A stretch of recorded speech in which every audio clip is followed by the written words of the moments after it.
I hope everybody is doing pretty good, sound and safe. This is Farrukh, certified Pro90d speech coach from Pakistan.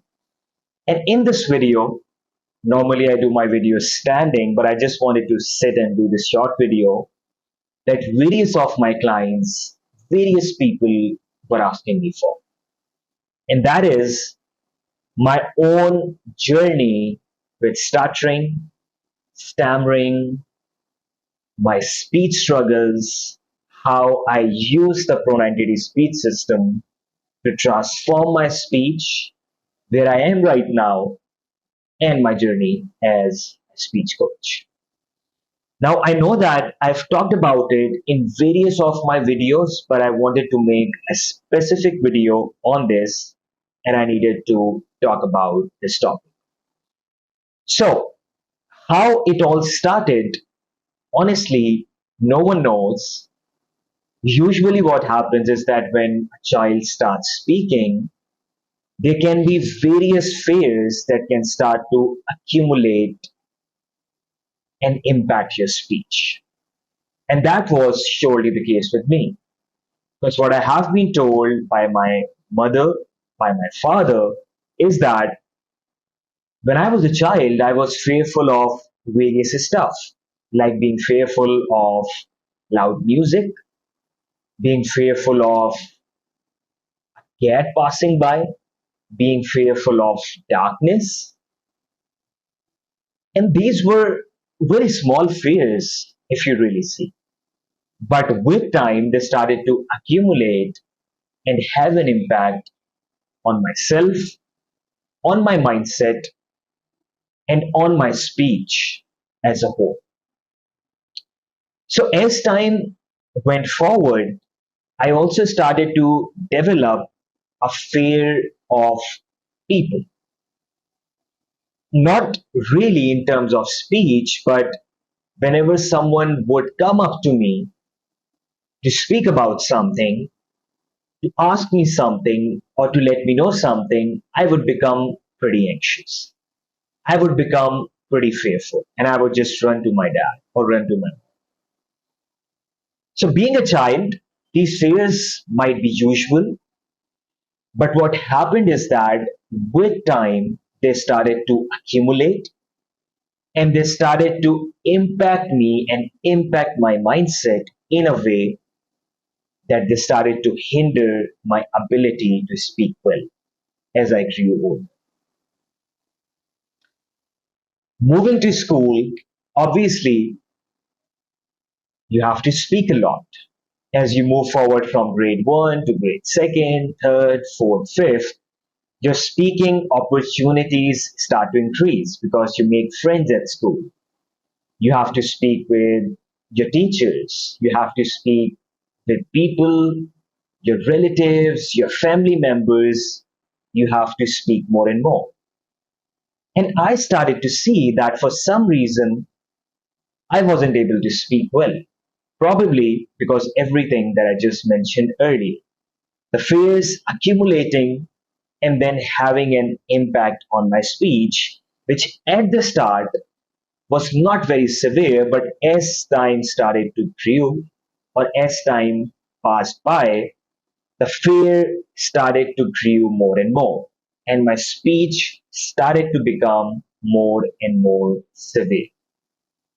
Now, with all those fears, a fear of speech, a fear of speaking also developed because I realized that the people can speak well, the people can say their name, the people can say their phone number, the people can say honestly whatever they want, but for some reason, I'm realizing as a child that I'm not able to say what I want to say.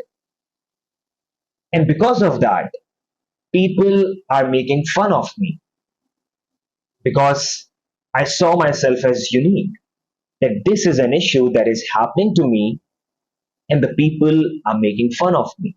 And that is where the fear of speaking started to grow more and more. I became fearful of the act of speaking because I knew that when I would speak, I would be made fun of. Why? Because I can't speak in the way that I want to speak. I can't say my name for some reason.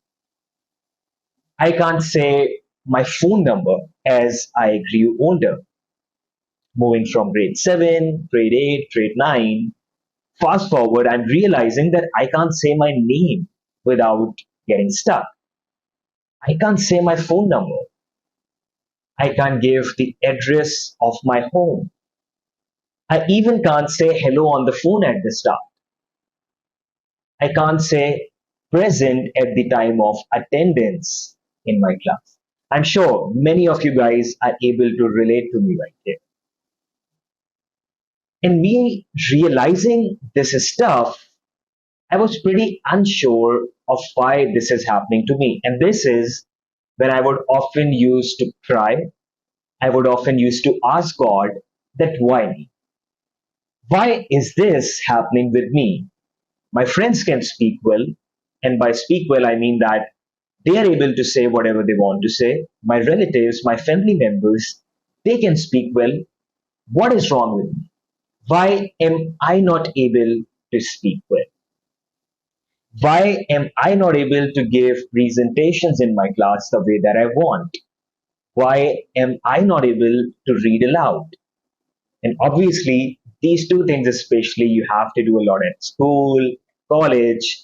So if you are in school, if you are in college, and you need to give a presentation, you need to read aloud, and you struggle with your speech, so I can feel because I could not do that without forcing out words, without stuttering really, really bad. And I can remember the whole class laughing at me. And honestly, I don't blame them for that. I don't blame my friends for making fun of me because they have not faced it themselves. So when you have not faced something yourself, you might not know what it feels like to get stuck. You might not know what it feels like to be not be able to say what you want to say. And when you don't know that, it might sound weird to hear someone speaking like that. It might sound weird. Now, some of them, instead of having to call me by my name, they started to call me by the name Stutterer. So whenever they would need to call me, they would say Stutterer. And you can realize what sort of an impact it has on you, what sort of an impact it has on your mindset, what sort of an impact it has on your personality. So I used to cry almost every day, and I used to ask God that why is it happening with me? And I came to the realization that this is probably something that I have to struggle with for my entire life right. I could not see a way out. I could not find a way out at all. Now fast forward, I was in grade 10 or 11th. I think it was grade 11. One of my professors said that, hey Farrukh, I think you need to get up on stage in front of my whole school. There were around a few hundred people, maybe even 800, 900, or more than that. And you need to give a presentation on something, a speech on something. I very hesitantly said yes because she said that Farooq, this would help you overcome your fear of speaking. I said, if this is the case, then let me give a try.